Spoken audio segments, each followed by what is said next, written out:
బేతాళ కథలు. నిత్య యవ్వనం. పట్టువదలని విక్రమార్కుడు చెట్టు వద్దకు తిరిగి వెళ్లి చెట్టుపై నుంచి శవాన్ని దించి భుజాన వేసుకుని ఎప్పటిలాగే మౌనంగా శ్మశానం కేసి నడవసాగాడు.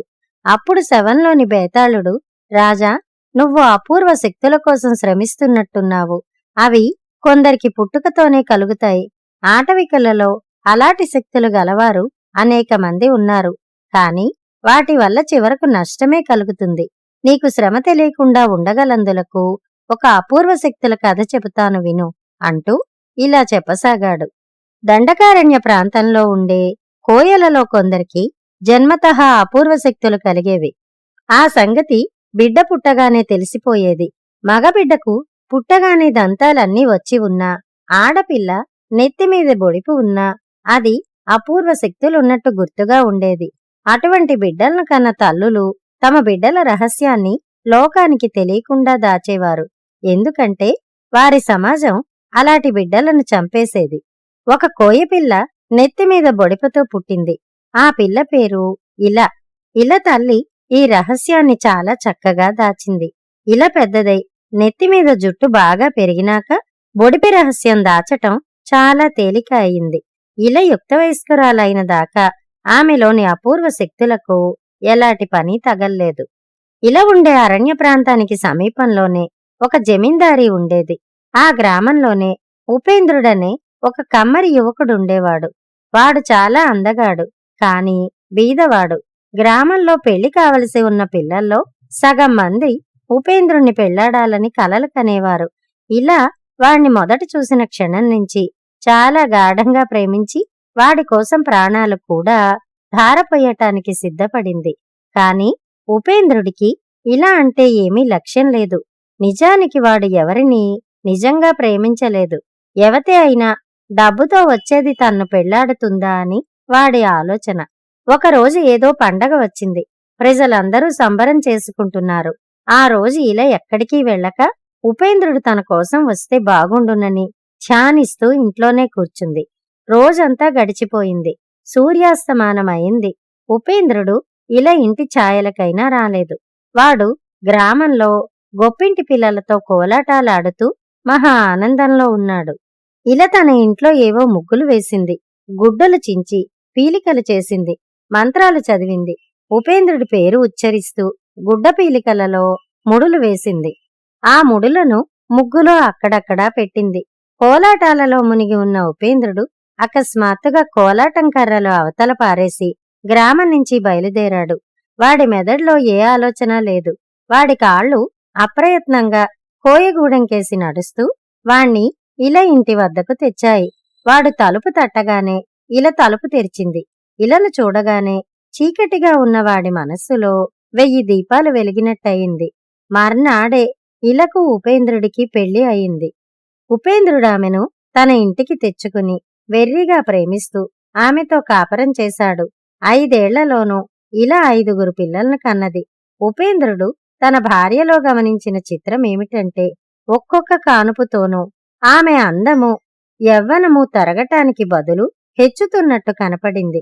ఇలా పెళ్లి కూతురైన నాటికన్నా 5గురు పిల్లల తల్లిగా మరింత నేవళంగానూ ఆకర్షవంతంగానూ ఉన్నది.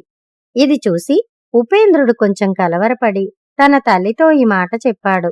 నీ భార్య ఒకవేళ మంత్రగత్తేమోరా, అలాంటిది భార్య కావటం మహాపాపం. నీకు నీ పిల్లలకు కూడా మంచిది కాదు అన్నది ఉపేంద్రుడి తల్లి. ఇలా మంత్రగత్తె అవునో కాదో ఎలా తెలుస్తుంది అన్నాడు ఉపేంద్రుడు. అది నిజంగా మంత్రగత్తె అయితే అమావాస్య పర్వదినం అర్ధరాత్రి వేళ ఏదో ఒక తాంత్రిక పూజ చెయ్యకుండా ఉండదు. ఈసారి అమావాస్య రాత్రి దానికి తెలియకుండా గమనించు అన్నది తల్లి.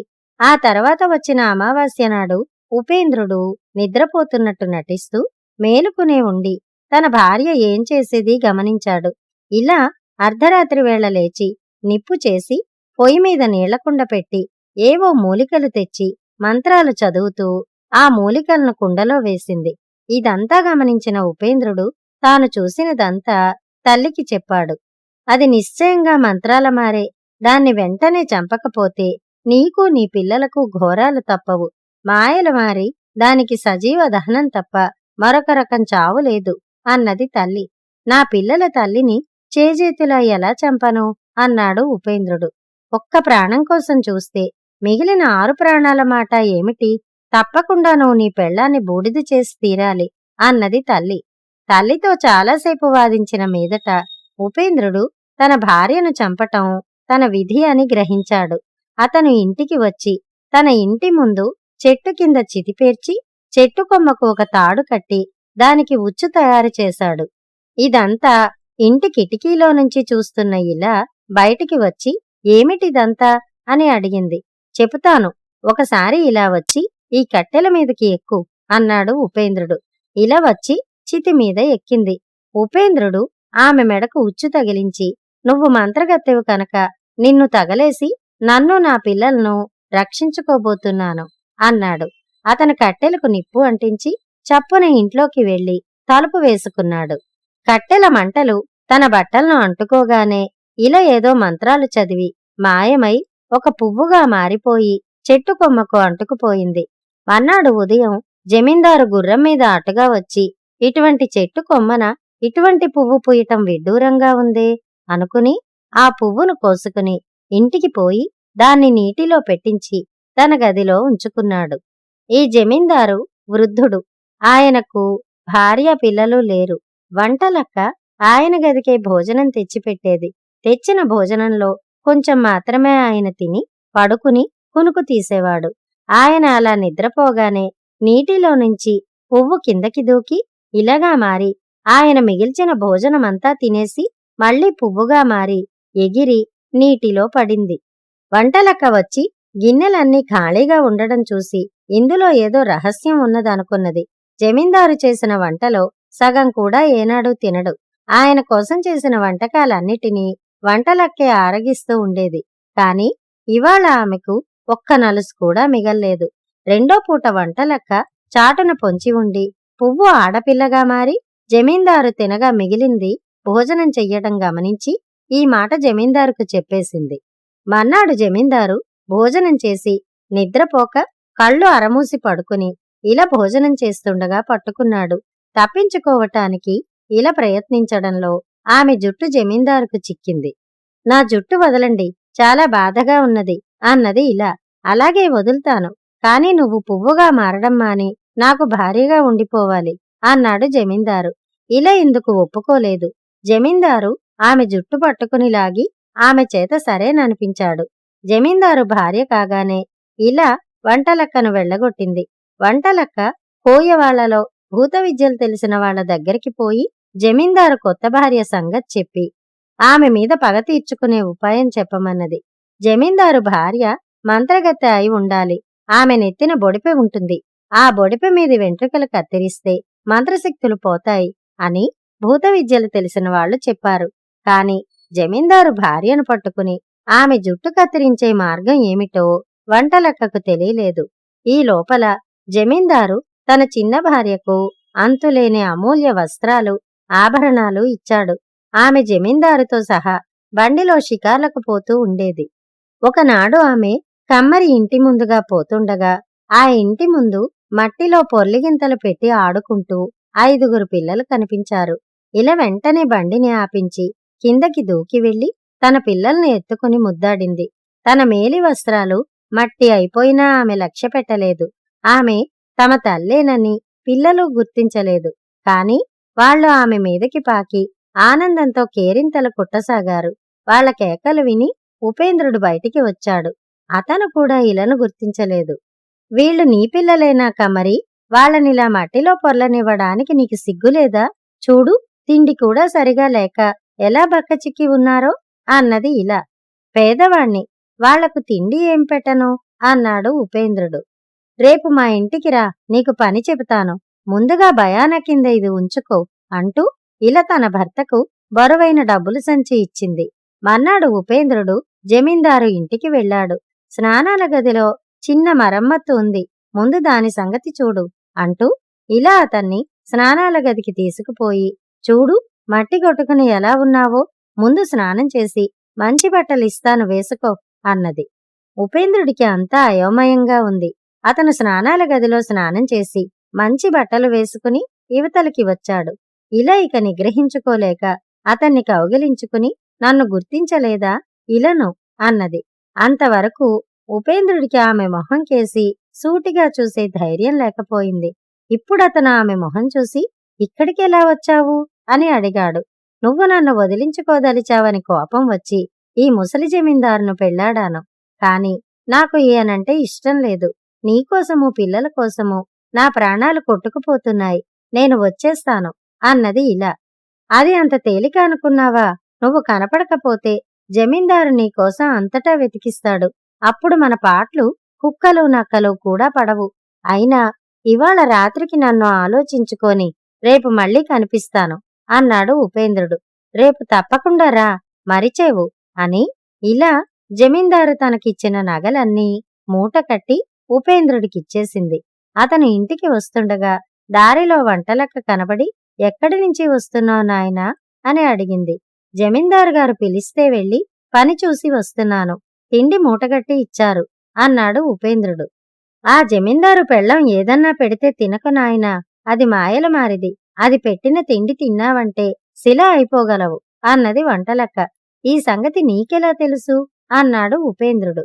నేను జమీందారు దగ్గర వంటలక్కగా పనిచేసేదాన్నిగా. ఆ మనిషి పువ్వుగాను మనిషిగాను మారడం నా కళ్ళారా చూశాను. పని మానుకున్న తర్వాత కిటుకు తెలిసిందిగాని ముందుగా తెలిస్తేనా దాని మంత్రాలు మాయలు క్షణంలో వదలగొట్టి ఉందును అన్నది వంటలక్క. ఎలా? ఏమిటా కిటుకు అన్నాడు ఉపేంద్రుడు. ఎంత తేలికనుకున్నావు? దాని తల వెనక జుట్టు కత్తిరిస్తే అది మామూలు మనిషి అవుతుంది. వీలుంటే ఆ పని చేద్దును అని వంటలక్క వెళ్ళిపోయింది. మర్నాడు ఉపేంద్రుడు బయలుదేరుతూ తన పనిముట్ల సంచిలో ఒక కత్తెర కూడా పెట్టుకున్నాడు. అతని కోసం ఆత్రంగా కిటికీలో నుంచి చూస్తున్న ఇలా తలుపు తెరిచింది. అతను లోపలికి రాగానే, ఏమన్నా ఆలోచించావా అన్నది. ఆలోచించాను. నీ గదికి పద చెబుతాను అన్నాడు ఉపేంద్రుడు.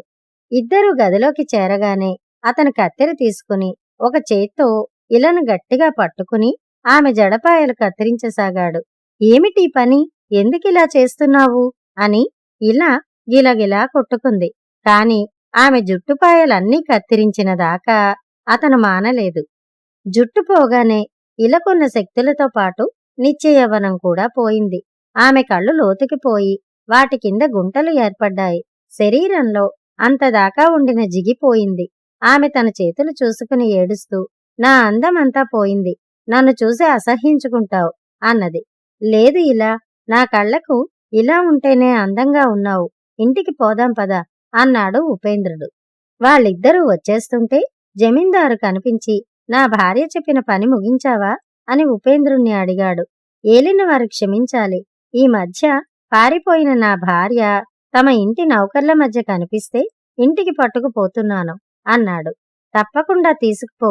పెళ్ళాలు మొగుళ్లను విడిచి పారిపోవటం మహానేరం అన్నాడు జమీందారు. ఆయన తన భార్య కోసం ఊరు వాడా గాలించి ప్రాణం విసిగి వంటలక్కను మళ్లీ తెచ్చుకున్నాడు. జమీందారు వద్ద నుంచి తెచ్చుకున్న నగలు అమ్మి ఇలా ఉపేంద్రులు సుఖంగా బతుకుతూ ఇంకా పిల్లలను కన్నారు. బేతాళుడి కథ చెప్పి, రాజా, నాకొక సందేహం. ఉపేంద్రుడు నిత్యయవ్వనంతో బాటు అందాన్ని కోల్పోయిన ఇలను ఎందుకు తెచ్చి ఏలుకున్నాడు? ఆమెను విడిచిపుచ్చే శక్తి లేకనా? ఆమెలో ఇప్పుడు అపూర్వ శక్తులేవీ లేవు కూడా కదా. అతను విడిచిపెట్టేస్తే ఆమె ఏమీ చెయ్యలేదే. అటువంటప్పుడు కూడా అతను ఆమెను ఎందుకు చేరదీశాడు? ఈ రహస్యం నీకు తెలిసి కూడా చెప్పకపోయావో నీ తల పగిలిపోతుంది అన్నాడు. దానికి విక్రమార్కుడు, ఉపేంద్రుల్లో సౌందర్య భ్రాంతి ఏనాడూ ఉన్నట్టు కనపడదు. అతను ఇలను పెళ్లికి ముందు కూడా మోహించలేదు. ఇలా తన మంత్రశక్తులతో అతన్ని తన దగ్గరికి తెచ్చుకుంది గాని అతన్ని నిజంగా వశం చేసుకున్నది తన ప్రేమతోనే. ఇలకు అతనిపై గల ప్రేమ అసాధారణమైనదనడానికి సందేహం లేదు. ఉపేంద్రుడికి సౌందర్య భ్రాంతి లేదనడానికి మరొక నిదర్శనం తన భార్య నిత్యయవ్వనం చూసి అతను ఆందోళన పడి తన తల్లితో దాన్ని గురించి ప్రస్తావించడమే. నిజంగా సౌందర్య భ్రాంతి కలవాడైతే తన భార్య నిత్యయవ్వనే అయినందుకు తన అదృష్టాన్ని మెచ్చుకుని ఊరుకునేవాడే. తన భార్యది మాయ సౌందర్యం అని తెలిసాక అతను ఆమెను పోగొట్టుకోవడానికి సిద్ధపడ్డాడు. ఆమె జమీందారు భార్య అయింది తన మూలంగానే అని తెలిసినాక అతను ఆమెను అందుకు తప్పు పట్టలేదు. కాని జమీందారు ఇంట సర్వసుఖాలు ఉండి కూడా ఆమె ప్రాణం తన కోసము తన బిడ్డల కోసము పీకుతున్నదంటే అతను అలాంటి భార్యను ఎలా వదులుకుంటాడు? ఆ భార్య నిత్యయవ్వనాన్ని పోగొట్టుకుంటే అతనికది ఒక లెక్కలోకి రాదు. అందుకే యవ్వనాన్ని పోగొట్టుకున్న భార్యను అతను సంతోషంగా ఏలుకున్నాడు అన్నాడు. రాజుకి ఈ విధంగా మౌనభంగం కలగ్గానే బేతాళుడు శవంతో సహా మాయమై తిరిగి చెట్టెక్కాడు. కథ కంచికి, మనం ఇంటికి.